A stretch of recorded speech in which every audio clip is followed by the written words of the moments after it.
I don't know why in a democratic system of government, a prosecutor cannot tell the people what he has been able to find, especially when the crime is against the republic. Okay, so what I'm doing is not, trying anybody in public, just simply putting out the case so that the people of this country know it best. You have put up about 10 cases so far. Yes. Are you going to continue these press conferences for potentially 2,000 cases? Oh, no. I will continue the press conferences to the extent that I do an investigation and I unearth, acts of criminality by any public official. I will have to announce it to the people of this country. I'm not going to stop today. I won't stop tomorrow. All right. You're getting sued over these things. No. Nobody can sue me for what I say. You have been sued. You have been sued. At least Comrade Ibrahim's lawyers have sued you. Ask him where the suit is. All right. How can you sue, the Attorney General for announcing a criminal investigation, right? And what defamation suit can succeed on, when on the face of it, there's credible evidence of wrongdoing. You and I, as lawyers, are arguing about what he did because, objectively, you agree that there's an act, that ought not to have been, done. The question whether he is guilty of criminality is one that we leave to the court. Okay. All right. But the fact that we are arguing about it means that there is, a credible evidence of wrongdoing that has occurred. All right. And so, for me, I don't see how anybody can succeed. As you say, there are teams suit. And special teams and secret so-called teams that are trying to help you, even offshore and so on. We're human. Some will make mistakes. Yes. So when you are leading the prosecutions, don't you give yourself the benefit that potentially you could be wrong? Oh, yes, I do. So and if you make the pronouncements you make at these press conferences, and then later things turn out differently, what are you going to do? Well, if the court says objectively that my evidence doesn't stand up to scrutiny, so be it. I will accept it. Or if I don't agree, I will appeal. All right. That is how the law works. The due process must take place. Now, but I have to be first of all confident in the cases that I bring before I step into a courtroom. And I said that at the beginning of my tenure, that if I don't believe that wrongdoing has taken place, I will not prosecute anybody just because of politics. Right. Iyoko, there have been calls for you to advise them against using bail as punishment. Yes. Do you believe Iyoko is in the wrong in imposing hefty bail, conditions that keep the suspects in custody? And for some situations, you have seen people spend weeks, people spend months in custody. Well, you see, I said before, and I'll say it again. It is the huge sums of money that we are dealing with. And you and I know, all right, that the bail bond must mimic, significantly the sum that is involved in the trial, just so that if you want to extreat the bond, if the person becomes a flight risk and you want to extreat the bond, right, you can, obtain significant amount or significant property in order to extreat the bond. So that is the reason why, they do that. But I have had occasion, and you are right, I've, advised them that the bail should not be, where they know, for instance, that a person is not a flight risk, okay, they should not impose bail conditions that will keep them, that will curtail their liberty. In fact, the fact that the courts are slashing down these bail terms is evidence that they have been harsh but if you, and unfair to these suspects. If you take what the courts are doing, the courts are responding to bail, review applications. But you can tell in the National Service case, the initial bail, bail imposed by the judge, not us, all right, imposed by the judge. They went up. Right. So, Galamsey, it could be the undoing of this government. You believe so, not you? Every Ghanaian believes so. Every Ghanaian believes so. Because Galamsey is a menace that needs to be tackled and tackled effectively. The promise has been that the kingpins are the ones to be dealt with, and they will be dealt with, including by the use of tribunals. Yes. How far have we gone with this work? The kingpins, including members of your party, you announced that they are being investigated, and it doesn't appear there is anything more. Let's first of all deal with the tribunals. So the bill has been given cabinet approval, and is being reworked, okay, in accordance with the instructions of cabinet. So in February, when Parliament comes back, the bill will be laid. And I remember you and I had some conversations about the time limits that we have put into the bill. There were some concerns, expressed with respect to those by persons within the judiciary who had a preview of the bill. So I'm revising it. I'm revising the bill, and I'll make it, publicly available. The question has been, what's the guarantee that tribunals will give us speedy trials? Well, that is why the legal framework is being revised, so that, statutorily, there are mandatory, timelines with respect to. So, for instance, adjournments. You see, part of the problem we've had with, the trials is the long adjournments that are given. Mm-hmm. So, for instance, if you are supposed to give a ruling,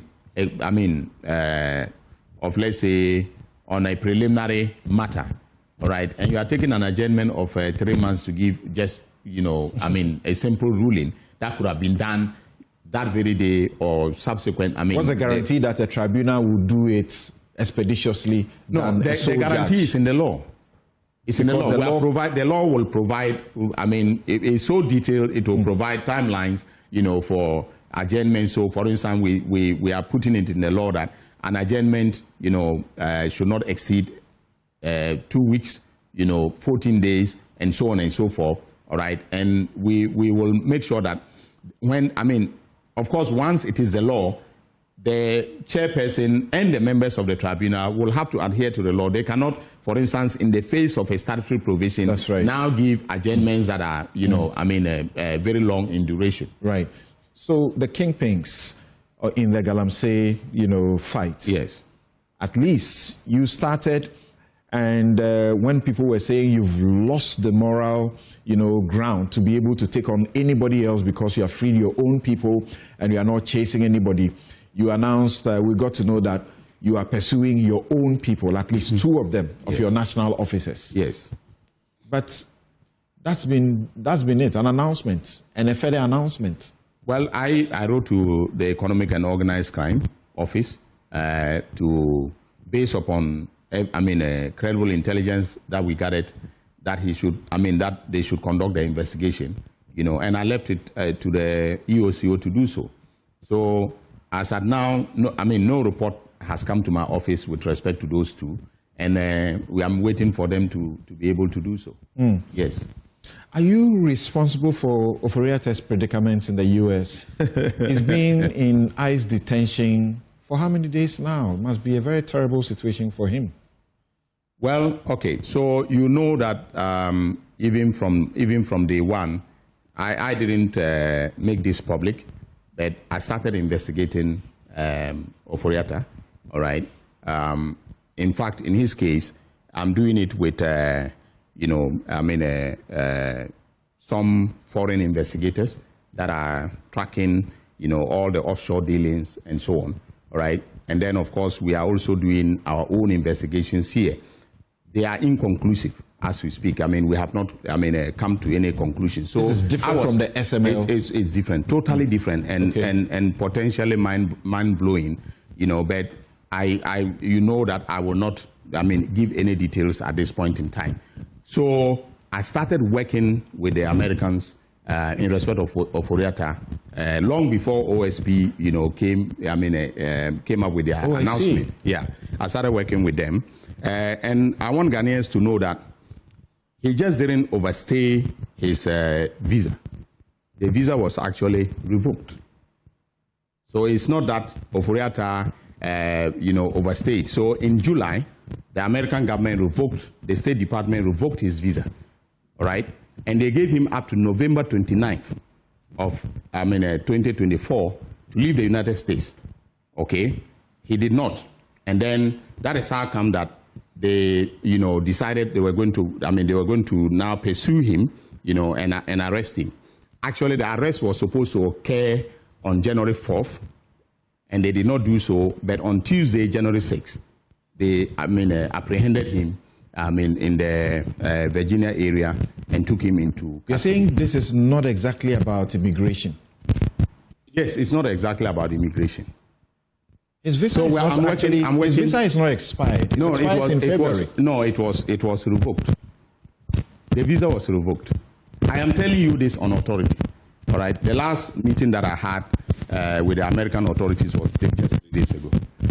His lawyers say here in Ghana say this is just a standard process. No, it's not. It's not a. I mean, they want to give it that a twist, to make it look like there is nothing wrong. But of course, the extradition request that I sent was in respect of the OSP. Yes, the SML matter. Yes, but I have been working with the Americans diligently on him, and the visa was revoked, and that is how come that he lost his immigration status in the United States. Explain to me, visa is revoked on account of you investigating him? Something I wouldn't want to give any details, because we speak with in confidence with the Americans, but this is something that I can publicly confirm that a visa was revoked. So in respect of his extradition, are your lawyers in America to assist the state as the Department of Justice? As we understand, there's supposed to be some 2 lawyers from your place, 2 lawyers from the OSP or so, to go and help the Americans who prosecute the case in the American courts. Normally, we don't send our lawyers. We don't send our lawyers. We are represented because we make the request to the American authorities. So just like here, when they make a request, my office, mostly led by, my deputy, Justice Srimsai, goes to court. My lawyers go to court, and they represent the interests of the United States of America. That's right. And they do all the arguments, and then when, they persuade the judge grants the extradition request, and then, we extradite the person. It is going to be the same. So you see, when I said that Mr. Ken Ofori-Atta had hired top lawyers in America to argue his case for him, and that is not going to be an easy battle trying to bring him home. People thought that I was going to the United States to face his lawyers there, and I was afraid. I'm not afraid. Paul Adomochuri did a show here where he said a Stanford lawyer, and you are afraid of lawyers in America. I'm not afraid of them. He's not the only one who was unhappy. No, but nobody ought to be unhappy, because John Ashcroft, the former attorney, general of the United States of America, all right, called me and said he was the one representing, Ken Ofori-Atta in the matter. But his concerns, that the reason he called me was for me to assure him that when Ken is returned to Ghana, all right, he will get a fair trial. And I assured him of the fact that under this government, and in accordance with Article 19 of the Constitution, his right to a fair trial is guaranteed. No one is going to, Ken Ofori-Atta is not he's not the person that will come here and we're going to treat him very shabbily and so on and so forth. He will be accorded due process of law. His fair trial rights will be guaranteed and so on. So I talked with John Ashcroft, but at the time, I could not, including the lawyer, Isinat, the lawyer who granted the interview. That's right. So there were 3 of them, 3 lawyers who spoke to me via, a Zoom on that day when they were expressing concerns. Okay. So at that point in time, it was confidential. I could not mention John Ashcroft as his lawyer. All right. But I was simply saying that when you take the fact that he has these top lawyers coming to court in America to defend him, it is not going to be a day's work to bring him home. That's because he will appear before in this current matter. He will appear before an immigration judge. All right. On January 20th, he's appearing before an immigration judge. Right. He has a right to appeal that decision to a district court. Right. From the district court, he can go to a circuit court of appeals. Yeah. Then from there to the United States, Supreme Court. That is potentially the legal pathway to the determination as to whether or not he should be taken from America. Right. If he doesn't self-deport, this is what is going to happen. In the extradition case, again, a district court will hear the proceedings and make a determination as to whether to extradite him. If he is not happy about that, he can go to a circuit court of appeal and to the United States of America. Right. So I was just laying out okay, the legal pathway that, I mean, lies ahead of us. And which could drag. And that is part of the process of probity and accountability. But why do you get a sick man's visa revoked? And as I understand, it was revoked in June. No, in July. June or July? July, I think. Rather? Yeah. Okay. July. Well, he's sick. He's not well. That's what we are told. He needs to recuperate from treatment. You and so recuperate only in America.